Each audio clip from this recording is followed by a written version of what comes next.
So I just recorded 2 huge clips on the GoPro, and these cheap batteries, man, even the GoPro batteries, they die quick, but I just lost them all. So these cheap batteries make the video freeze even though the audio goes. But anyway, that's not your problem, it's mine. Welcome back to Montana. I'm Tim. This is my wife's 2009 Tahoe, and let's see if I can rotate in there. I just did a bunch of suspension work on the front. It's nearing 200,000 miles. I did upper control arms, lower control arms, an axle, CV axle, tie rod ends, bushings, and sway bar end links and sway bar bushings. So that's all done in the front. I also did upper and lower rear control arms. So this thing is good to go. It's kind of brand new suspension wise, other than front shocks, which I think have like 40 to 50,000 miles on them, but they're fine for now because replacements for this adjustable, I haven't seen an adjustable. It's supposed to level with the rear. It doesn't, you know, I haven't seen any issue. I haven't really seen it do that. But anyway, those replacements are like 500 bucks, and then you used to be able to get a adapter kit and standard shocks, but you know, I'm not worried about that right now. But anyway, I started filming a series to do all this, and I'm not sure how much I have in there, but we're going to get to it in a minute. I had the magical mystery tour for a couple of weeks and finally getting over it, and so I was trying to battle that, film this. It was sub-zero temperatures. The 4 bolts for the sway bar all broke off. Drill bits weren't working. Even I got the special drill bits, they weren't working. I had to go get new die grinder bits. Nobody had them in town, so I had to wait for them to come in, and it was just a nightmare. So I didn't get it all filmed, so I'm a little disappointed in that. But what I do have, I'll show you, and we'll look at that now. And I'm also doing a bunch of the same stuff on the Silverado right now. So videos for that will be coming out soon, and that's kind of similar, but hey, the entertainment value will be about there as well. So without further ado, let's get to it. Thanks for watching. Let's pick it back up with the tie rods. I've got a case on the GoPro that I cut a hole out for the mic, so hopefully the audio is okay. Got a podcast in the background, so never mind the talking. Just gonna clean this off a little bit so we can see what we're doing here. Again, this is greasy because the CV boot ripped. I'm gonna spray a little penetrating oil on both of these, especially these threads up here. I'm gonna let that sit a minute and then we'll come back to this. Okay, so the first thing we need to do is loosen the lock nut on the tie rod end, and this is a 24 mil. You're gonna see this tie rod end flex, and it shouldn't flex this easily or that quickly. I hope if I do it the right way. I don't know if we need to get heat on this bad boy, but this could be fun.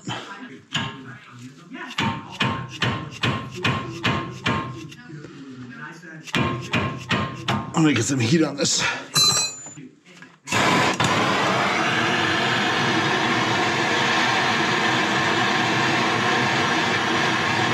Hopefully this will heat it up in here too.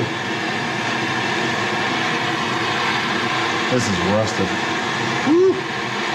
I'm probably gonna need to rig some sort of breaker bar for this bad boy.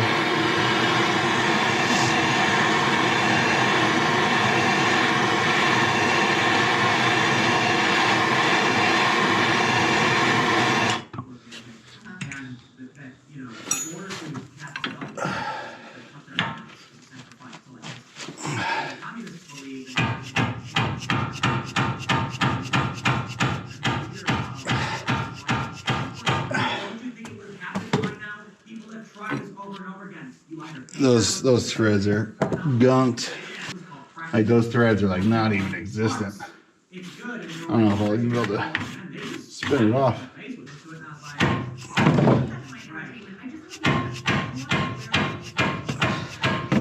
There we go. I think it's moving. Yeah, definitely moving.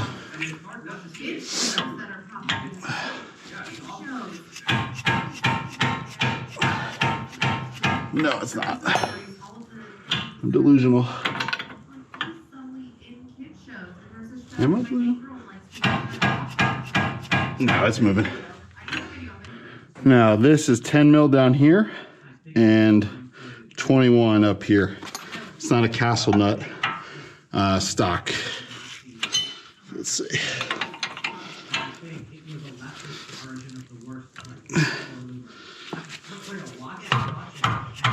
This could be interesting. Just gonna start off with heat already on this guy. If the threads weren't so gnarly on this one, I'd back it out more, but I really don't want to have to replace the whole tie rod. And this, I'm just gonna get the impact on.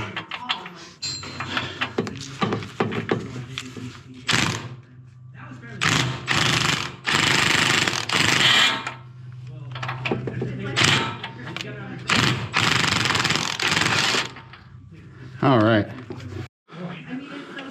So I got this new tie rod end puller, and I got it with a kit with the Pitman arm and everything else. A Pitman arm puller. So let's try it out. Okay.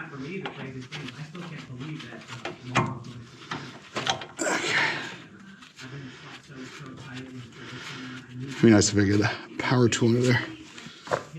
This guy's a 19.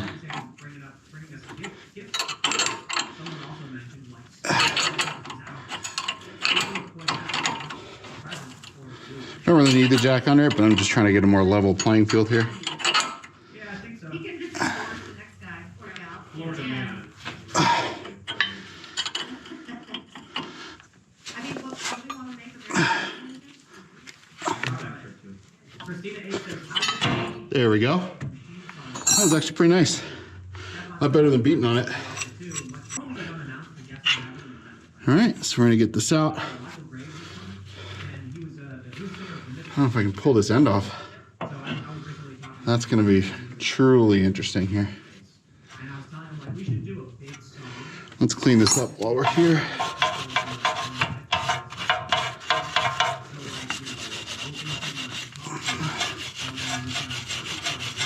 This truck's originally from the Northeast, which is why it's so rusty.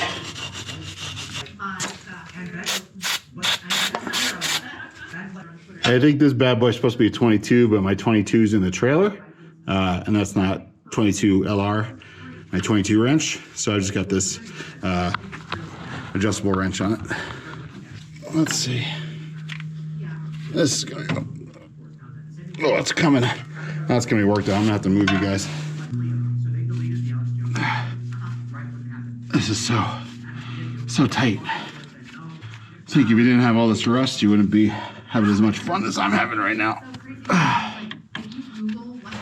And you should mark the tie rod end with paint, but like I said, I didn't pull the bolt off far enough and I can see clean thread, so that'll be my goal. I think if I loosen this a little bit, I can use it just on there. Yeah, there we go. So it doesn't need to be perfect.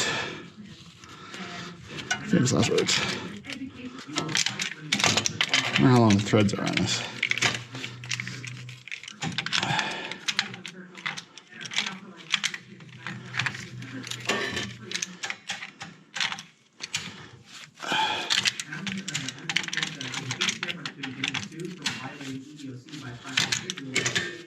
There we go.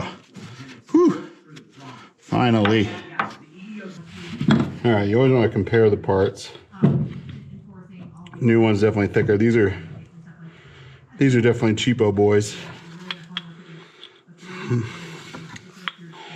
The length is the same though, which is good. Man, these are cheap. Not even serviceable. I got it because the whole set was cheaper than just buying several of the parts that are individual. So it's kind of like getting free tie rod ends. For that note, let me go see if I have my old ones I never put on. Okay, so I actually bought these a while back. I never did them. You know, Moog's not the greatest quality. Better quality than what I have here. These are beefier. They're serviceable. And much closer in girth to the stock one. So let's use these Moogs. Just hang on to these.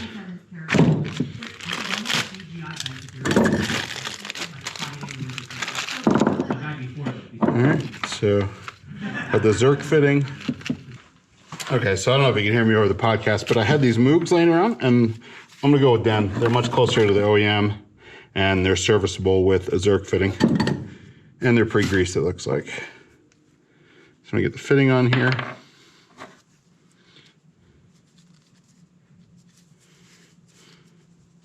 So this appears to be 8 millimeter. 7 mil. Don't need to go crazy on this, just need to get in there. This. All right, so I got a cotter pin here for the castle nut, and we should be good. So this guy actually fit a 25 mil, so we got something here. Let's see how far we can get on. You know what? I'm gonna put a little bit of anti-seize on there. Not much.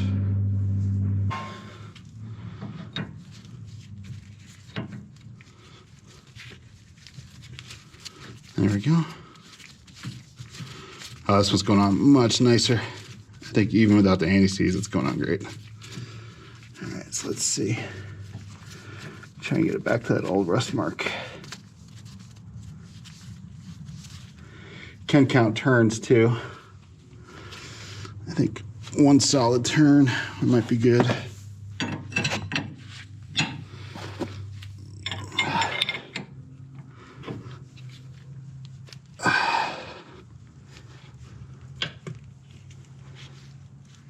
Okay. Let's get the end of the knuckle.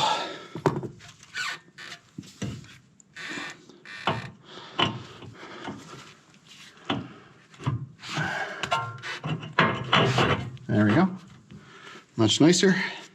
Yep, this castle nut's 21 as well on the threads.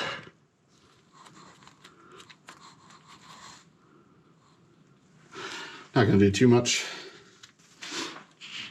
It's more for my own mental sanity here. Okay, give it a couple ugga-uggas.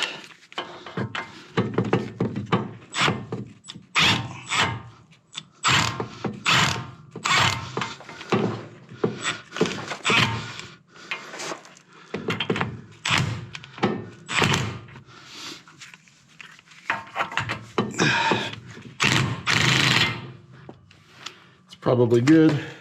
I can't see the hole. There we go. Get the castle nut through. Cotter pin through. Looking back, cotter. One. Get the other.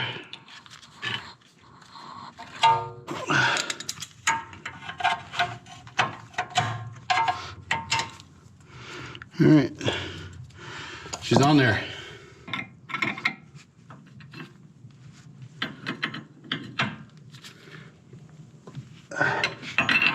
Concerns me that the whole steering arm is turning.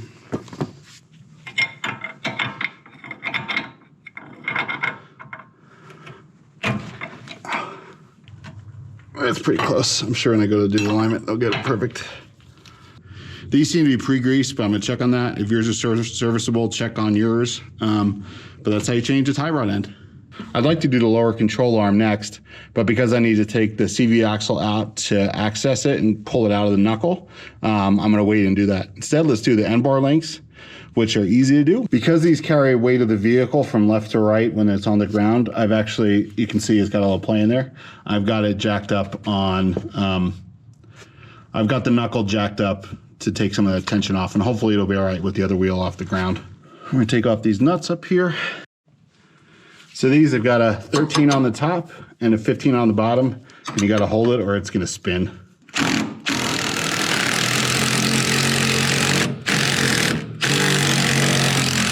Okay.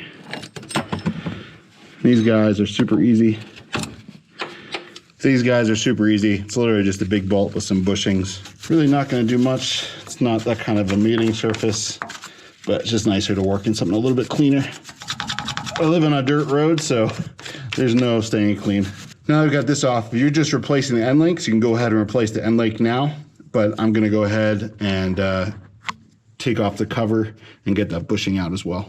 The GoPro screen is acting totally funny right now. I don't know if it's the cheap batteries and the cold or the mix of the two. So hopefully you're seeing this, and hopefully the color is accurate.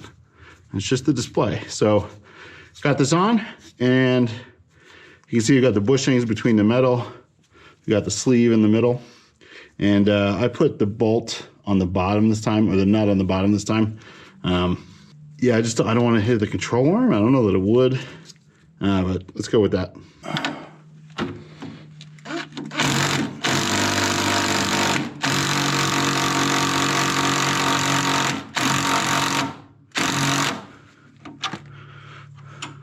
And I have the nut on the bottom because I don't want this to fall out if it ever did come loose. Just in case this truck is driven before I work on it again, I put a little paint marker on there to see if it backs out a little bit. So I'm in the barn, as I figured, hey, let me film this real quick while I'm taking the trash out. I just finished doing some stuff on Silverado, and I have not forgotten about the Audi. Just had the holidays, the Magical Mystery Tour, the Tahoe, and the Silverado to get out of the way, and then we can get back working on this bad boy. You can see the cat has kind of left. Not my cat, just some cat that wanders around. Hopefully he's the mice, but he's left some footprints on here, so I know he's been in here. But with that being said, I hope this video helped you out. I hope the other ones do as well. Check out other content on the channel. You might like it. But please hit that like button, subscribe, share, comment, all that good stuff. Obviously, it helps it out. You know, the YouTube shtick. I do try and get back to as many comments as possible, although I am a little bit slow on it because I'm not always logged into it. But if you do ask a question, I will try and answer it. But thank you for watching. Hope this was fun, as much for you as it was for me. And we'll see you in the next one. So may God bless you and keep standing up for what's right. The sun's already gone down, but it's beautiful nonetheless.